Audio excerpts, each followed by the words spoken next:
তুফান আমার করতেই হতো যে করে হোক। যতক্ষণ পড়ছিলাম আমি ফিল্মটা দেখতে পাচ্ছিলাম এবং আমি রাফিকে বলেছি যে ব্রিলিয়েন্ট, খুব সিনেমা করতে চাই। তখনও জানতাম না যে এরকম কোনো কিছু আমার কাছে আসবে। সিনেমা হল মুভি, মানে সিনেমা হলের স্টোরি, একটা তুফান সৃষ্টি। আমাদের সুপারস্টার ডিরেক্টর রাফি রয়েছে, মেগাস্টার শাকিব খান রয়েছে, চেরি অন দ্য কেক, এর চেয়ে বিশাল আর কি হতে পারতো। নাবিলা, তুমি তুফান রে পায় আয়নারে ভুলে গেলা। করেছিলাম যে আপু মনে হয় তাহলে দমে চঞ্চল ভাইয়ের সাথে অভিনয় করবে।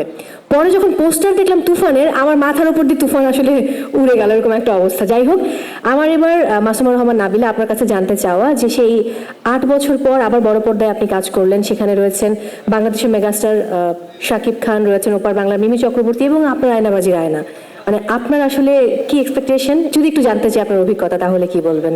সবাইকে অনেক অনেক শুভেচ্ছা জানাচ্ছি।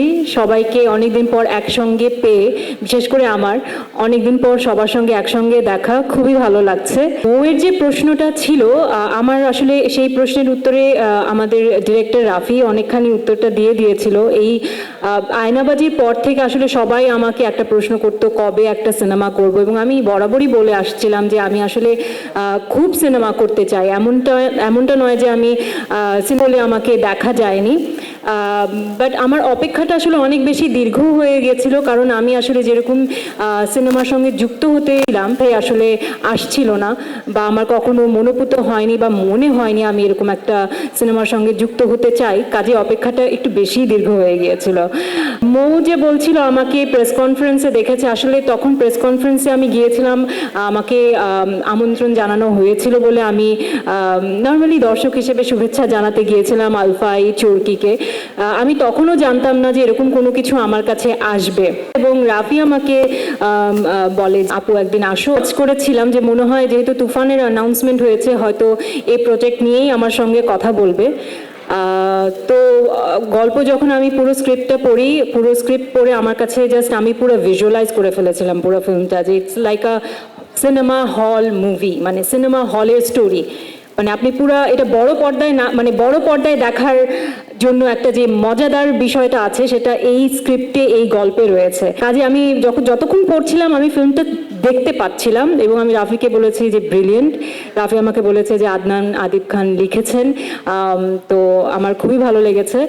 আর সেই সঙ্গে রাফি আমাকে একটা কথা বলেছিল যে তোমাকে সবসময় যেভাবে দর্শক দেখে আমি আসলে তোমাকে সেভাবে প্রেজেন্ট করতে চাই না, এবং আমি নিজের জন্য তাই চাচ্ছিলাম, কারণ আমাকে নিয়ে সবারই একটা খুব স্টেরিওটিপিক্যাল ধারণা আছে, বা কোনো একটা পার্টিকুলার লুকে সবসময় আমাকে সবাই দেখে থাকে। তো আমিও চাচ্ছিলাম যে সেই জায়গাটা ভাঙতে। তো থ্যাংক ইউ রাফি আমাকে ওভাবে প্রেজেন্ট করবার জন্য। I am very happy. এবং সেই সঙ্গে যখন অবশ্যই মেগাস্টার শাকিব, সেটা ইজ লাইক দ্য কি বলে আইসিং অন দ্য কেক, মানে চেরি অন দ্য কেক, এর চেয়ে বিশাল আর কি হতে পারতো। তুফান আমার করতেই হতো যে করে হোক। আমাদের সুপারস্টার ডিরেক্টর রাফি রয়েছে, মেগাস্টার শাকিব খান রয়েছে, এবং অবশ্যই আমি মেনশন করতে চাই SVF রয়েছে।